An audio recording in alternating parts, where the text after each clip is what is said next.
எல்லோருக்கும் வணக்கங்க. உங்கள் ஜீவா பேசுகிறேன். இது ஒரு நடந்த உண்மை சம்பவம். ரொம்ப உங்களுக்கு பயனுள்ளதாக இருக்கும்னு நினைக்கிறேன். உண்மையான நடந்த சம்பவம் இது யாருக்கு அமையுங்கிறது நம்ம நிறைவு பகுதியில் ஜாதக அமைப்பை பார்த்துருவோம். இப்போ ஒரு பெண்ணு, இந்த பெண் என்ன பண்ணுறாங்க, தன்னோட சின்ன வயசுலேருந்தே ஒரு லட்சியத்தை சுமந்துக்கிட்டே இருக்காங்க. அது சென்னை, பெங்களூர், ஹைதராபாத், தெலுங்கானா, ஆந்திரா, மும்பை இந்த மாதிரி பெருநகரங்களில் தான் அந்த பெண் துறைக்கான சார்புடைய நிறுவனம் இருக்குது. ஆனால் இந்த பொண்ணு இருக்கிறது சேலத்தில் ஒரு ரொம்ப தூரத்தில், சேலத்துலேயே ரொம்ப பின்தங்கிய ஒரு இடம். அந்த பெண் என்ன பண்ணுறாங்க, சின்ன வயசுலேருந்தே அதுக்கான முயற்சி, பயிற்சி, படிப்பு எல்லாம் அது சார்ந்தவங்கக்கிட்ட பேசுகிறது, தகவல் சேகரிக்கிறது, அது சார்ந்ததை பற்றியே யூடியூப்பில் பார்க்குறது, நூலகத்தில் பார்க்குறது, இப்படி ரொம்ப கனவுகளோடு வளர்ந்துக்கிட்டு இருக்கு. கல்யாண வயசு வரவும் அவங்க வீட்டில் கல்யாணம் பண்ணிடுறாங்க. கல்யாணம் முடித்து சரி நம்ம லைஃப் அவ்வளோதான், இனிமேல் அதை பற்றிலாம் யோசிக்க வேண்டாம், நம்ம லைஃப் இப்படியே போட்டோம் அப்படின்னு சொல்லி இந்த பொண்ணு என்ன நினைக்கிது, லைஃபுக்குள்ளே வருது. அங்கே சின்ன சின்ன தடைகள் இருக்குது, அதையும் தாண்டி சரி நம்ம எப்படியும் நம்ம அந்த லட்சியம் வச்சுருக்கோம்ல, நம்ம அது இருக்கும்போது இதெல்லாம் இவ்வளோ பெருசாக நினைக்கக்கூடாது, நம்ம இன்னும் நல்லா படித்து பயிற்சி எடுத்துக்கிட்டு அவர்கிட்டையும் சொல்லி புரிய வச்சுட்டு நம்ம அந்த ஊருக்கு போகணும் அப்படின்னு. ஆனால் அவங்க வீட்டுக்காருக்கு வண்டி ஓட்ட தெரியாது. அவர் வாகனம் எதுவுமே ஓட்டினதில்லை. அவர் கஷ்டப்பட்டு வந்த ஃபேமிலிங்கிறதுனால சொந்தமாக வாங்கி தான் அவர் ஒவ்வொன்றும் ஓட்டினார். இந்த பொண்ணு என்ன பண்ணுது, இந்த பொண்ணு பைக்கு எல்லாமே ஓட்டும். ஏன்னா இவங்க வீட்டில் கொஞ்சம் சுதந்திரம் அதிகங்கிறதுனால சரின்னு சொல்லிட்டு இவங்களுக்கு குழந்தைகள் ஆகிடுது, படிக்கிறாங்க, அவங்களும் படிக்கிறாங்க. இந்த பொண்ணுக்கு வயசு கிட்டத்தட்ட 40 தாண்டிடுதுன்னு வைங்களேன். 45 கிட்ட வந்துருச்சு அந்த பொண்ணுக்கும். மறுபடியும் இந்த பொண்ணுக்கு ஒரு ஆசை, என்னடா அது நம்ம வயசும் போய்கிட்டே இருக்குது, நம்ம அந்த துறையில் ஒரு நாளாவது போய் உட்காந்து ஒரு வேலை பார்த்துட மாட்டோமா, ஒரு மாதமாவது இருந்துட மாட்டோமா, அந்த கட்டடத்துக்குள்ளே போயிட மாட்டோமா, அந்த நிறுவனத்துக்குள்ளன்ட்டு ஒரு ஆம்பிஷனோடவே இருக்குது. அது ஆம்பிஷன் என்னன்னு கேட்காதீங்க. ஏன்னா ஒரு ஆம்பிஷனை சொல்லிட்டோம்னா, ஒரு கனவு லட்சியங்கிறத சொல்லிட்டோம்னா அது சார்ந்தே இருந்துருவீங்க. அந்த பொண்ணு ஒரு லட்சியம்னு வச்சுக்கோங்க, அது உங்கள் எல்லாருக்கும் பொருந்தும். அதனால் அது எந்த துறைன்னு உங்கள்கிட்ட நான் இப்போ சொல்லலை, சரிங்களா? இப்படி போயிட்டுருக்க காலகட்டத்தில் இந்த பெண்ணோட தோழி ஒரு வார்த்தை சொல்கிறாங்க, நம்ம ஊருக்கு ரவுண்டானாக்கிட்ட ஒரு சித்தர் இருக்கார், அந்த சித்தர் யாருக்கு என்ன நடக்குதுன்னு அப்படியே சொல்கிறவராம், நம்ம வா போகலான்னு சொல்லி பெண் தோழி சொல்லவும் 2 பேருமா ஆளுக்கு ஒரு வாகனத்தில் போகிறாங்க. இந்த பெண் போய் பார்க்குறா. அவர் ஒரு கட்டிலில் ஒயிட்டு ஷர்ட்டு, ஒயிட்டு வேஷ்டி, ரொம்ப வயசானவர், நல்ல நரமுடி, தாடி, மீசை, கட்டிலுக்கு கீழே ஒரு பெரிய காலபைரவர், அதாவது நாய், அதோட குட்டிங்க ஒரு 4-5, கிட்டத்தட்ட ஒரு 6-7 நாய்கள் அவரோட கட்டில் சுற்றி இருக்குது. அங்கங்கே ஒரு தொட்டி, அதில் கொஞ்சம் வரிக்கி டீ. இது மட்டும் அந்த அவர் படுத்திருக்கிற இடத்துக்கும் ஒரு 2 எட்டு 4 எட்டு எடுத்து வச்சா ஒரு டீ கடை, பெரிய டீ கடை. அங்கே போகிறவங்கெல்லாம் அவருக்கு டீ வாங்கிட்டு போய் கொடுத்து தான் அவர் பார்த்து பேசுவாங்க. இது அங்கே நடக்கிற வழக்கம். இவரும் இந்த ஏந்திரிச்சு இவர் எப்போ பேசுகிறாரோ அப்போ தான், இவரை யாரும் டிஸ்டர்ப்லாம் பண்ண முடியாது. படுத்துக்கிட்டே இருப்பார். போய் உக்காந்தா எழுந்திரிச்சு பார்ப்பார். அவர் பார்த்தா தான், இல்லைன்னா அது வரைக்கும் உட்காந்துக்கிட்டே தான் இருக்கும். இது வழக்கம். இந்த 2 தோழிகளும் போனவங்க, கூட்டிகிட்டு போன தோழி என்னாங்கிறா, நீ பார்த்துரு, நீ தானே இந்த ஏதோ லட்சியம் அது இதுங்கிற பாருன்னு சொல்லி 2 பேருமா போய் அந்த டீயை வாங்கிட்டு இந்த கதாநாயகி, நம்ம கதாநாயகி கையில் டீயோடு போய் அவர் முன்னால் உட்கார்றா. பின்னால் அவங்க தோழி நிற்கிறாங்க. இந்த 2 தோழிகளும் வெயிட் பண்ணுறாங்க. அவர் நம்ம கதாநாயகி கதாபாத்திரத்தை பார்த்துடுறாரு.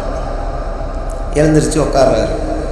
ஒன்று டீயை கொடுன்னொன்னே நம்ம கதாபாத்திரம் டீயை கொடுத்தோன்னே வாங்கி மேலே ஊற்றிக்கிறார்.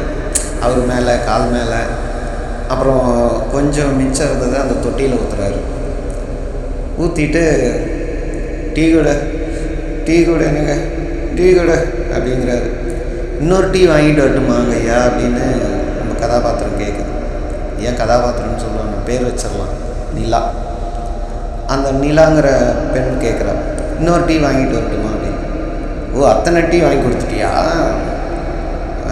அப்படிங்கிறாரு. திடீர்னு டோனெல்லாம் மாறி நிலாவுக்கு பயங்கர ஷாக்கு. என்னடா இப்படி பேசுகிறாருன்ட்டு மறுபடியும் ஓடி போய் பக்கத்தில் இருக்க தோழி சொல்கிறா, நான் வாங்குறேன், இல்லை நானே வாங்குறேன்னு சொல்லி இவ எழுந்திரிச்சு போய் மறுபடியும் ஒரு டீயை வாங்கிட்டு வந்து கொடுக்குறான். கொடுத்த உடனே அதை முழுசாக அந்த நாய் தொட்டிகள்லாம் இருக்கணும்ல, அதில் முழுசாக ஊற்றுறாரு. முழுசாக ஊற்றிட்டு வெறும் டம்ளர் வச்சுட்டு, என்ன எதுக்கு வந்தப்ப என்ன வேணும் அப்படிங்கிறாரு.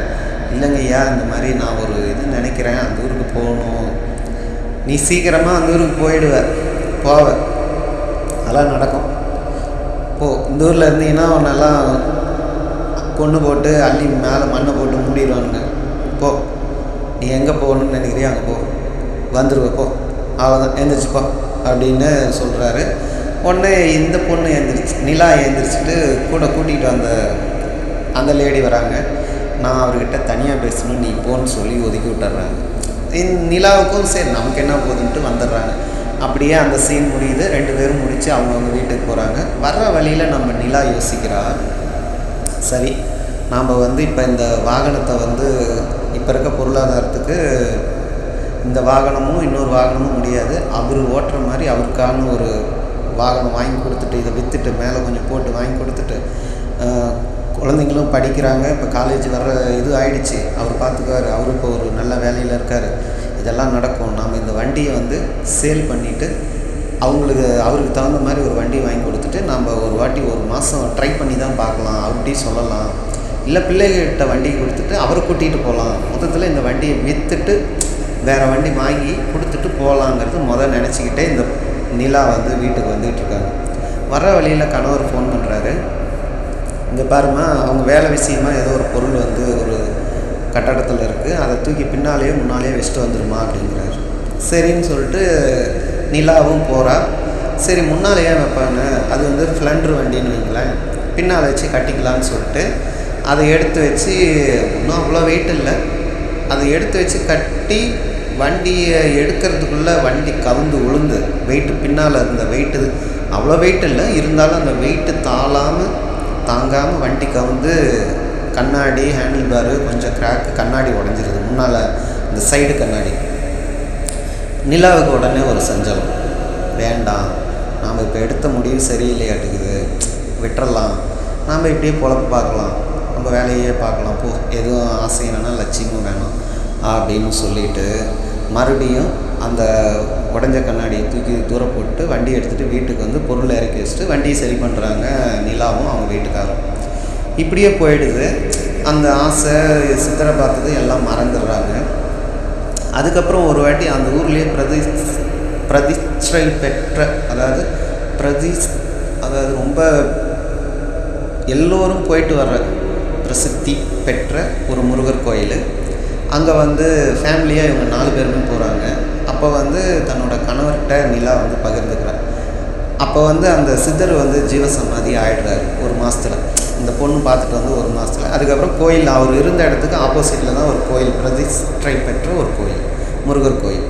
போயிட்டு ரிட்டன் இறங்கும்போது எதுப்புற அங்கே தான் ஒரு சித்தரை பார்த்தேங்க, அவர் இந்த மாதிரி சொன்னார், அப்போ கூட நான் விட்டுட்டு எல்லாம் இது பண்ணலான்ட்டு நினச்சேங்கிறத சொல்லிக்கிட்டே வரா. அப்படி நிலா, அப்படியாம்மா அப்படின்னு கேட்டுக்கிட்டு இருக்கும்போது, இப்போ எங்கே இருக்கார், இல்லை இப்போ ஜீவசமாதி ஆகிட்டாருன்னு. ஓ, உனக்கு சொல்லிட்டு அவர் ஜீவசமாதி ஆகிட்டாரான்னு வீட்டுக்கார் கேட்க, அப்படியாங்க நினைக்கிறீங்க, எனக்கு சொல்லணுங்கிறதுக்காக தான் இவ்வளோ நாள் அவர் வெயிட் பண்ணி கூட இருந்து எனக்கு சொல்லிட்டோம், நம்ம கடமை முடிஞ்சதுன்னு கூட போயிருக்கலாம்லன்னு நிலா சொல்கிறா. சொல்லும்போது அவங்க பொண்ணு தும்புது, ஹச்சு. அந்த நிலாவுக்கு ஒரு சந்தோஷம், அப்போ கடவுள் இன்னும் பக்கத்தில் இருக்கார், ரைட்டு, அதுதான் நடந்திருக்க மாட்டேங்குதுன்னு உள்ளுக்குள்ளே நினச்சிக்கிட்டு முருகரை நினச்சிட்டு வந்துடுறான். இது நடந்து முடிஞ்சு ஒரு சில ஆண்டுகள் கழித்து நிலாவுக்கு அதே வாகனத்தில் ஒரு விபத்து ஏற்படுது. வாகனம் முற்றிலும் சேதமடைகிறது. அந்த வாகனத்தை இயக்கவும் முடியாது, விற்கவும் முடியாது. அந்த அளவுக்கு பஞ்சர் நஞ்சு போயிடுது. ஆனால் நிலா தப்பிச்சிட்றான், தெய்வாதீனமாக தெய்வ அருளால் தப்பிச்சிட்றான். இதை நினச்சிட்டு மறுபடியும் இப்போ வாகனம் இல்லைன்னு சொல்லி அவருக்கு ஓட்டுற மாதிரி, அவருக்கு தகுந்த மாதிரி இருவருமா போய் அவருக்கு ஒரு வாகனத்தை வாங்கிட்டு நிலா என்ன நினச்சாலும் இப்போ அது வீட்டுக்குள்ளே நடக்குது. அவர் 2 பேர்த்தையும் காலேஜில் ட்ராப் பண்ணுறது, அவர் வேலையை கரெக்டாக பார்த்துக்கிறது, இப்போ இவங்களுக்கு கொஞ்சம் ரெஸ்ட்டு, அப்போ இன்னும் இதுக்கான தன்னோட லட்சியத்துக்கான முயற்சியும் பயிற்சியும் ஓய்வு கிடைக்கிறதுனால அதிகமாக எடுத்துக்கிறாங்க. இதை கடந்து போய்கிட்டே இருக்கும்போது தான் அவங்களுக்கு தோணுது, மறுபடியும் 2-3 ஆண்டுகள் இப்படியும் போயிடுது. அப்புறம் மறுபடியும் 45 வயசுக்கு மேலே ஆயிடுச்சுன்னு வச்சுக்கோங்களேன் நிலாவுக்கு. அப்போ நிலா யோசிக்கிறா, அன்றைக்கி அந்த சித்தர் சொன்னார், வர்ற வழியில் நினச்சோம், ஆனால் உடனே மாற்றிட்டோம்.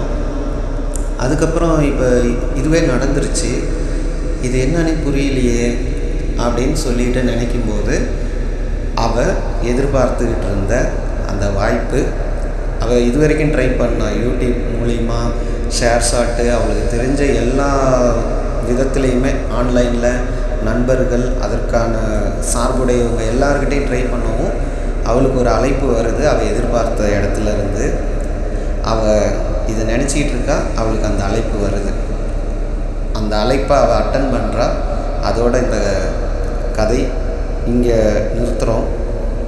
அது எந்த மாதிரியான அழைப்பு, இது எந்த மாதிரியான இனிமேல் அவள் வாழ்க்கை பயணங்கிறத உங்களுடைய மனதிற்கே விட்டு விடுகிறேன். சரிங்களா? எல்லோருக்கும் நன்றி, வணக்கம். இவ்வளோ நேரம் கதையை கேட்டாலும் கடைசியாக உங்களுக்கு ஒன்று தோணும், இது எந்த மாதிரி அப்படின்னு சொல்லி. ஜாதக அமைப்பு ஒன்று போட்டிருக்கேன் பாருங்கள். இந்த அமைப்பு ஜாதகம் இருக்கிறவங்களுக்கு லக்னம் பாருங்கள், விருச்சகம், 5ல் குரு இருப்பார் ஆட்சி பெற்ற நிலையில்.